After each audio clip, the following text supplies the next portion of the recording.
On any given day, I can move from being full of life, laughter, joy, hope, to feeling massively overwhelmed. And this can happen within a split second.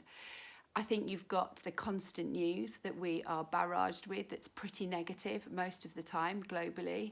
We've got maybe the work that we've got going on and the pressures of several things that we've got to do and get done in less time than we need.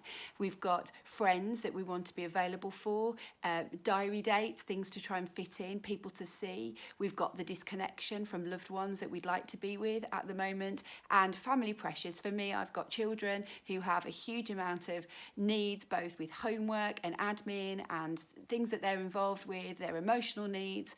And sometimes I can feel like I'm juggling things. I'm juggling 5 different things that are completely different shapes in my hands. I keep dropping the balls because I'm not very good at juggling, and I don't know how to pick the things back up, because then the things that I'm carrying, I'm going to drop those. And sometimes I just think, well, I may as well drop all the balls because I'm doing a rubbish job with all of them, and I give up.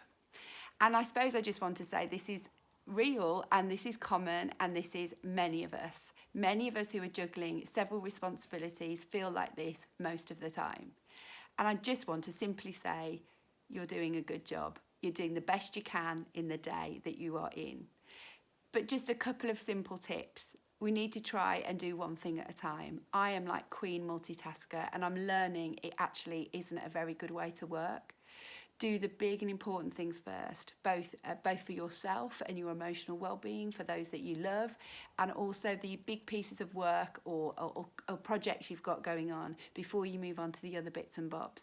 We get pulled into the world of emails and mini tasks because it makes us feel productive, when actually we haven't really done the thing that we wanted to do with our day.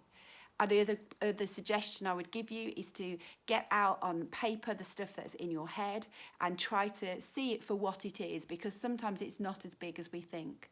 And then find chunks of time to do those really important bits and bobs that we've got going on, both for enjoyment and relationship stuff, walking your dog, or having time to think, as well as the pieces of work and projects that we have going on in our lives too.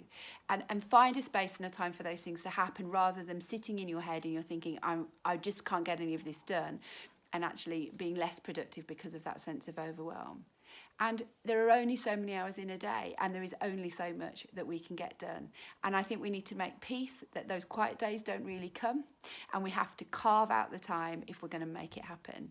So look after yourself, be kind to yourself, and do your best with juggling that collection of items in your hands, and give yourself a bit of a break, because we all drop the balls most of the time.